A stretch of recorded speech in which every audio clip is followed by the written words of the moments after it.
What's going on, Rose? We are in Rome. We're here in sunny Rome, and we've just been to the market because we need to make dinner. I'm hungry, you're hungry. Yeah. So we got some really delicious puntarelle, which is like a very seasonal, it's like a root, I think, but it's like a salad vegetable that you'd have here. And we also got some very pretty pink radicchio, another seasonal salad. Some lovely kitchen roll as well. We got a lot of kitchen roll. I don't have any tea towels in my apartment, so I'm using kitchen roll, which is bad, but it is what it is, you know? So many people have asked me what I'm doing in Rome, and like all I can say is I'm just here living my normal life, but in Rome. So I'm cooking, I'm writing, my Substack. I'm doing all the work I would usually do in London, but in Rome, which is just better, honestly. You're doing so well at walking backwards. Yeah, I'm really good at it. It's just the best. I'm just escaping London for like the worst month in the year, I would say. And it's been a good plan. It's been a good choice. This is my little home. It looks super grand and like fancy, but I'm in the top, like those two little shuttered windows at the top. That one on the left is the kitchen, and the one on the right is the bedroom. Nice to have a guest and to be cooking for someone that isn't just me. Because I've like gotten on board with the cooking for myself thing, and I've genuinely enjoyed it more than I ever have before. But it's also nice to make a meal for someone, you know? I'm excited. Yeah. The stairs are quite a mission. Like carrying my suitcase up these stairs. This sweet little old man who came and met me helped me with the suitcases, and I honestly was like, oh my God, I might kill him. Like, he looks like he was about to have a heart attack. But he was like, no, let me do it. He lived to tell a tale.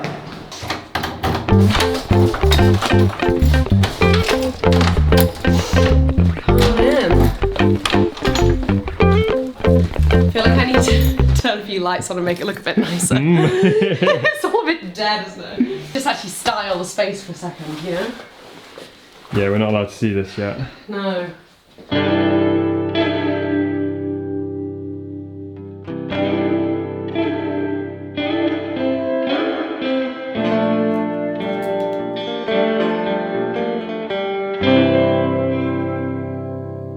Welcome back to Second Helpings. We are not in the warehouse today. We are in Rome. We're here in Rome. It's February, it's sunny, it's warm. We're gonna make some pasta. We're actually gonna cook today. And I'm very excited because we're cooking spaghetti al tonno, or alla tonna. I don't know how, every Italian's gonna say this differently, but we're making spaghetti and tuna, which is like a classic, simple weeknight dinner. I cook it all the time. I cook it when I don't know what I want to eat and when I don't know what to cook. And when I have people coming over, I cook it just for myself. I cook it for my family. I cook it for the warehouse. I cook it for any and all occasions. And on this occasion, I've got my cousin Jake around for dinner in Rome. So we're gonna make spaghetti alla tonno, spaghetti and tuna. Tuna spaghetti. Let's go. Okay, so this is a super simple recipe. It's like, I'm told, I'm obviously not Italian, but I'm told this is kind of a classic Italian staple weeknight supper. Kids love it, adults love it. You know, it's easy, it's quick. It's mostly pantry staples. You know, we're cooking like with a couple of alliums. So here I've got 4 shallots. You could use any onion. You could use a white onion, a red onion, and I'm using shallots because I had shallots. And we're just gonna thinly slice these. You can do that however you like. I always go for little rounds because it's just how I prefer to slice my onions, but do whatever you want to do. And then a little bit of garlic. I think it's not always traditional to use garlic in spaghetti alla tonno, but I like it, so we're using garlic. We're gonna just basically caramelize the shallots and the garlic, soften them down, not even all the way caramelized, just like get them nice and soft. Go in with some tomatoes, let that simmer away with salt, pepper, and a little bit of chili for like 20 minutes, and then you add in the tuna. I add black olives and capers to mine. There's some anchovies that I've forgotten to mention, and basically you just let it all cook together, get nice and delicious, and then add the pasta and you're pretty much done. But then we're gonna also make a nice kind of fresh, bitter, seasonal salad to go with it. So There's 2-in-1 here, 2-in-1 recipes, because I'm feeling generous. You look good in your new Rome apartment. Thank you. I feel good. I don't really want to go back to London. I think it's gonna be a struggle. No, this is a hot take actually. When I'm slicing garlic, I like to use a little thin serrated paring knife. This looks filthy, but I just used it. It's clean, I promise. And because I want to slice the garlic like super, super thin, like that scene in Goodfellas where he's in prison and he takes the razor blade and he's slicing the garlic like wafer thin. And personally, I find that easier with a serrated knife, but everyone should do what makes their life easier, and this is what makes mine easier. It should be like so fucking thin. This is not the thing to be doing after having a cold. I'm like crying. Have you eaten some good food since you've been here? I've kind of been trying to like work my way through the 4 Roman pastas, which obviously doesn't take very long. And I've done them all now, apart from the first night I was here, I had alla gricia. So good, so delicious. Alla gricia is, well, we could talk about the 4 Roman pastas for like a whole day, but basically the concept is you start with cacio e pepe, which is just pecorino romano and black pepper, and it's emulsified into the sauce. Basically the cheese and the pepper and pasta water becomes this delicious sauce if you make it correctly. And then you add guanciale, which becomes alla gricia. So then you've got the basically cacio e pepe, but with guanciale, which is a type of pork. That's kind of like the closest that you could get in the UK maybe is like pancetta, or the closest that you would come to is pancetta, but guanciale is like this super fat fatty cut of pork. And then if you add egg, it becomes carbonara. And then if you take away the egg, but you add tomato, it's alla matriciana? Spaghetti matriciana. I'm pretty sure that's how you say it. And then I feel like there's a 5th that I am not aware of, and I need to learn about. Secret 5th. A secret 5th that's like debated or something. But anyway, I've been eating a lot of pasta. I've been doing that, and I've also been walking like 20 million steps every day, so it doesn't really feel like I'm eating loads of pasta. Okay, but before we start the pasta sauce, I'm actually going to pop these walnuts in the oven. I don't have any oven-proof dishes here. My kitchen is just on slightly what's the word? Depleted. I don't have everything at my disposal, so we're using tin foil. What I like to do is buy a whole bag of walnuts and toast them in the oven at 200 degrees for like 6 minutes. Keep an eye on them, sometimes 10, it really depends. They can catch really easily, so you've got to be hot on the oven. Keep an eye on the oven. But I toast them dry in the oven, and then when they come out, do a tiny bit of olive oil, a sprinkle of salt, toss them all around, and I'll use some of these in the salad, and then I just keep the rest in a Tupperware box, and it's like a great snack. I can add them to salads, they're already toasted. I can throw them into pasta. It's like so good to just have toasted, salty, perfectly golden brown walnuts in your cupboards. So we're gonna put these in the oven. Okay, so we have our shallots and our garlic, and I've got a big, nice, fat frying pan here, and I'm only cooking for 2 today, but I'm gonna make enough sauce for at least 4, maybe 5 servings, and then you can save it, have it in the fridge, and it's really nice to just, you know, have on hand for later in the week, and you don't have to think about dinner. So I'm going in with a really healthy glug of olive oil. My feeling is that the key to most delicious pasta sauces is good quality olive oil and a lot of olive oil. You know you're doing something right if you've got like a little layer on top of your tomato sauce, in my opinion. So we got olive oil, and now I'm taking some anchovies. Kind of eyeball this every time. I'd say that's about 4, yeah, maybe 5 generous little anchovies in there. And we're gonna melt those down. And I'll go in at the same time with my garlic and shallot.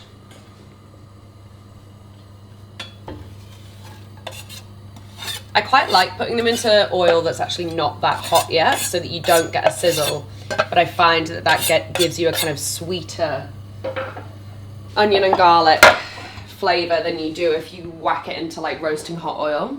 I think if you want sweet onions, especially if you're cooking with shallots, and garlic particularly, I always put garlic into cold oil or like lukewarm oil, because I find if you put it into roasting hot oil, you get that kind of like acrid, like super garlicky flavor that's not that nice.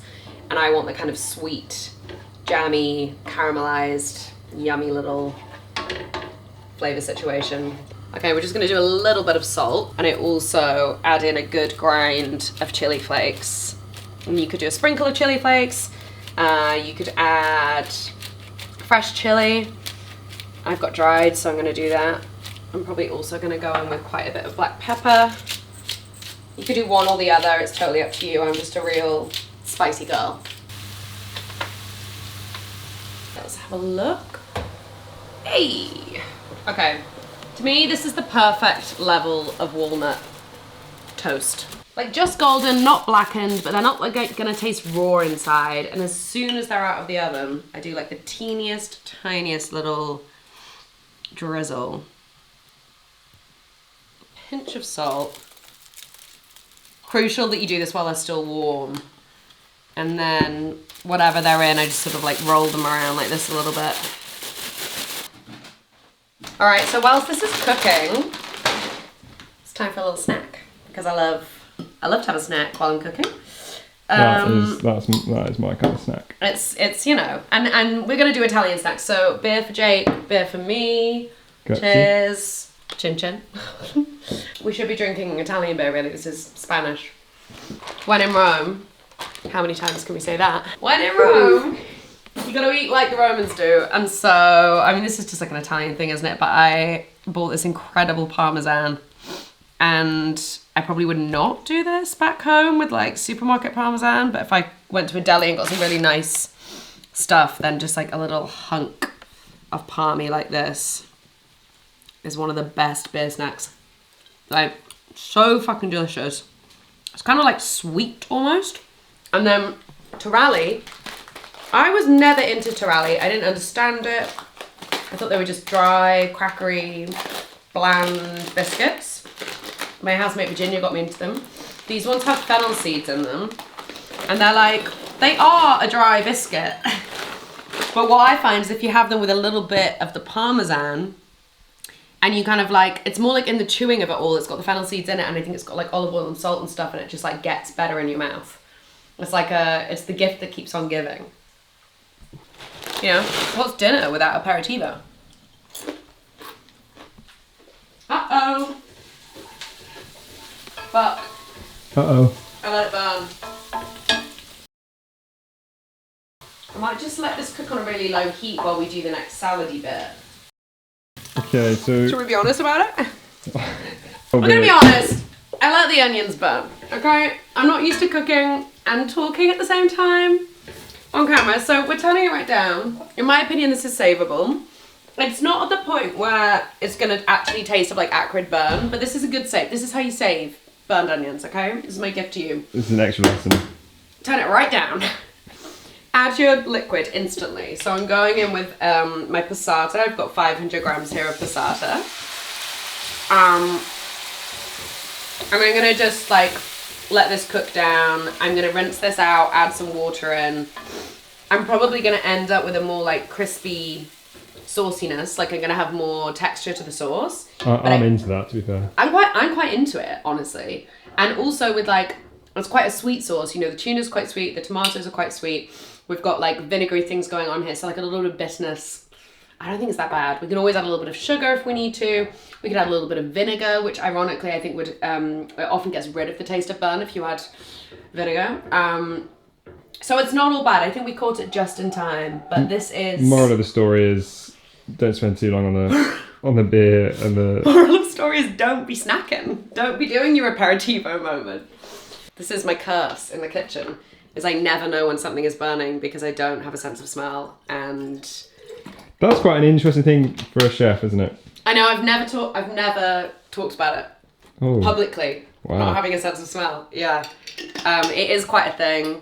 I can taste, obviously, but I cannot smell a thing. I've been to a doctor, it's completely gone. I have 0% smell. I have what you call anosmia, which it just means you can't smell. I'm gonna pour all this water in. And the thing is with this sauce, we're gonna simmer it anyway for about 20 minutes. So what currently looks quite watery is gonna reduce and reduce and reduce, and then we're gonna add the tuna in, and then we're gonna add all the capers and the olives, and it's gonna be completely delicious once we've done all the cooking. So don't worry if it looks a bit watery at this stage. So you actually wanna probably bring it up to a little simmer. So good. Okay, so we went to the local market just now and picked up some bits for a salad. And puntarelle is in season. So it's like a kind of, like the only way I could describe it is like a knobbly kind of like root of a lettuce. And like the body of it is all in a bulb, a bit like fennel. And then it has these long dark green kind of like shoots that sprout out of it. And often in the markets you'll find like a little vegetable stall, and the stall holder will be stringing the puntarelle for you, like in front of you. So they sort of smash it through one of these little wire grids. I don't know how else to describe. I think you call it a splitter. Anyway, and it splits out the root into these sort of like stringy pieces of puntarelle, and it's sort of like very bitter. I love it, but it's like quite bitter, kind of like, it's got like a little bit of a feeling of celery, but it doesn't taste of celery, but it's like almost like sinewy, a bit like celery is.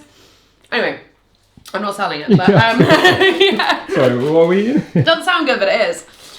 So I'm gonna make a little salad with some puntarelle. I'm gonna wash it again, even though it has been washed. I'm just gonna give it another little once over, so maybe that's probably enough. And I'm also gonna add in some of this radicchio that we got at the market. Amazing colour, like you probably wouldn't find this in London either. It's a little, I can tell it's a couple days old, but I'm just gonna pull off the outer leaves, and then the middle's gonna be great. So I'm probably gonna just do one bulb, and I'll keep it whole. And then I'm gonna make a dressing with some whole grain mustard, probably a little bit of lemon zest, lemon juice, olive oil, and then we're gonna sprinkle over the roasted walnuts, and also a fuck ton of Parmesan cheese, because that's what I love, cheese in a salad. And Parmigiano Reggiano goes really well with these kind of like bitter leaves, like the fatty creamy cheese with a bitter crunchy lettuce is really, it's where it's at. So I'm gonna wash these. You don't have a salad spinner, which I don't. I've never had one.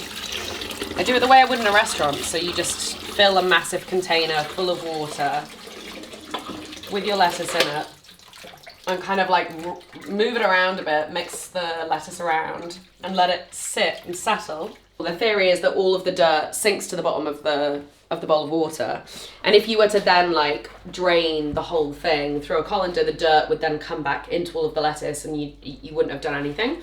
But if instead you just lift the lettuce from the bowl and then either let it air dry, or if you had a salad spinner, obviously I'd be using one, but I don't. I'm gonna make just a really simple, quick dressing for our salad while the lettuce dries. So I'm gonna use some whole grain mustard, just a really healthy scoop of that. These lemons I'm pretty sure these are Malfi lemons, and they're so fucking sweet. So, you know, if you're using like a much tartar lemon, you could use half the zest. But I'm gonna use the whole thing because this is like, it's like borderline sweet, honestly. I've actually got a thing where I feel like I'm allergic to lemon juice. It stings my hands. It's quite acidic. Big time stings. Like I'm like, quick, wash your hands. Okay, so juice of a whole lemon. Half if you don't want it to be too citrusy. I might reserve a little bit for the top of the pasta as well. So we're going with like half this into our salad dressing. Some olive oil. A little pinch of salt.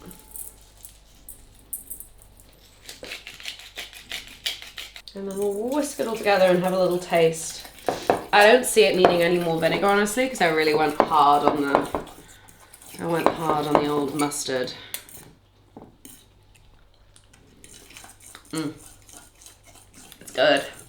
I like the way that tastes, so I'm gonna get my salad in here, check on the dressing. I dress it with my hands. Always dress salad with your hands. It's the best way to do it. You get it properly coated. You can taste a little bit. It's the way forward. So we have all our beautiful. And we just whack on wish I had, another thing I don't have in this kitchen, there's a lot of things I'm missing, but tongs would be good for mixing pasta and serving salad. But yeah, as I say, doing it with your hands is kind of the best way to dress a salad. And just try a little bit, see where we're at. Ooh, crunch. It's good. It's so yum.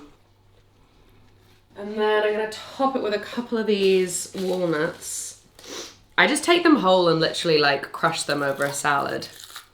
I don't need to chop them. This is good enough. God, I love parmesan in a salad. All right, salad is done. Maybe a little bit of black pepper. We haven't done it enough already. So that's ready. We can go back to our pasta now. Back to the sauce. The sauce is looking good. It's super reduced. It's not looking watery anymore. I'm gonna add in a whole tin of tuna. Sorry, a jar of tuna.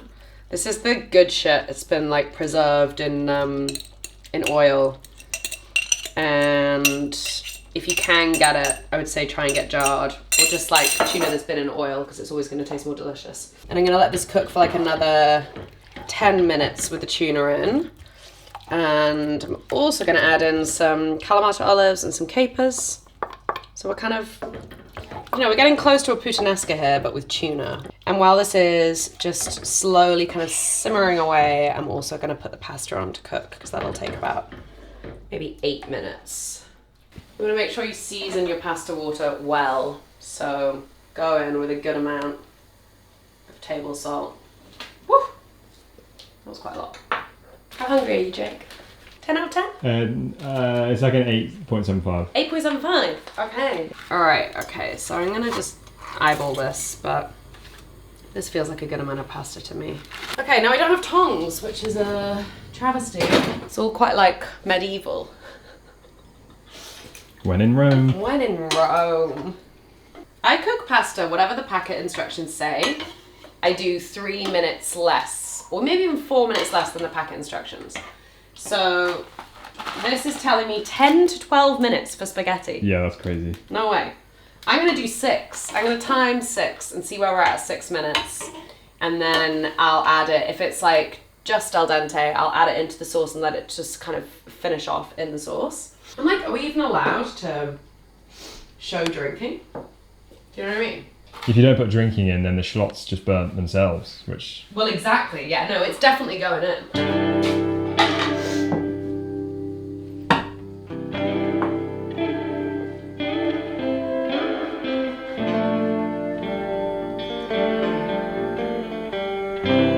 Here's the shit. Need anything else?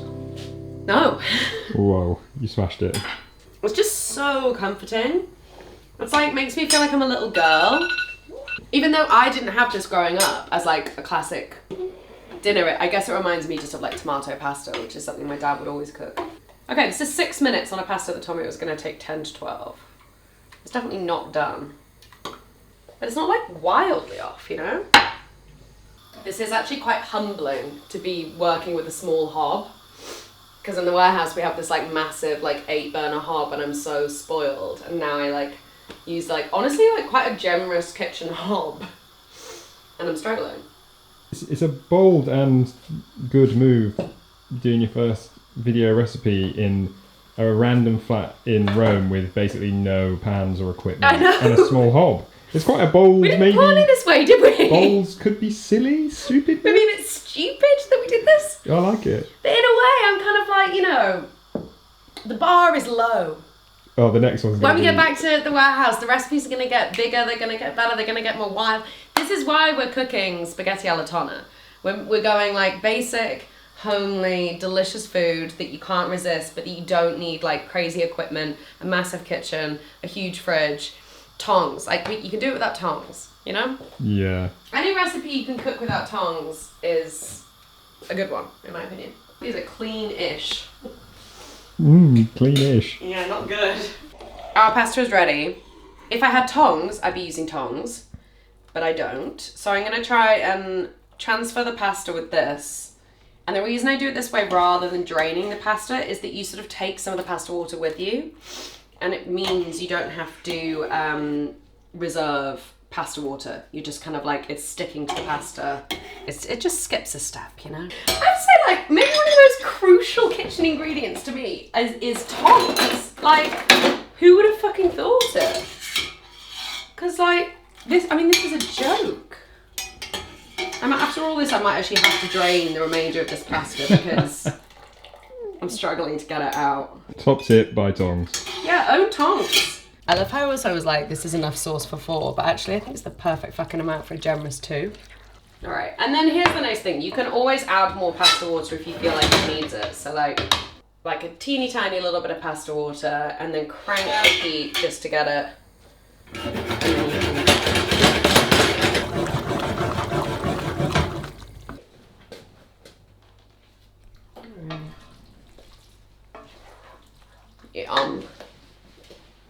This is the Instagram pic in action. It's actually not the Instagram pic. This is the Substack recipe picture because, you know, we're giving you a video, but we also need to give you a visual cue, I think. For lack of fucking tongs, I'm going to use a fork to serve this pasta. Not bad. Woo! Fuck. It's all going so well. That was 10 out of 10. If I can spill something, I will. I think that's looking like an 8.75 hunger level. What do you think? Would you like some parmesan? Mate. Yeah? You go. a little bit of parsley. Well, actually, people feel really fucked up about parmesan on fish, and I am just here to say that Rosie Kellett thinks it's fine. Eat the fish with the cheese. Quite saucy sounds over here.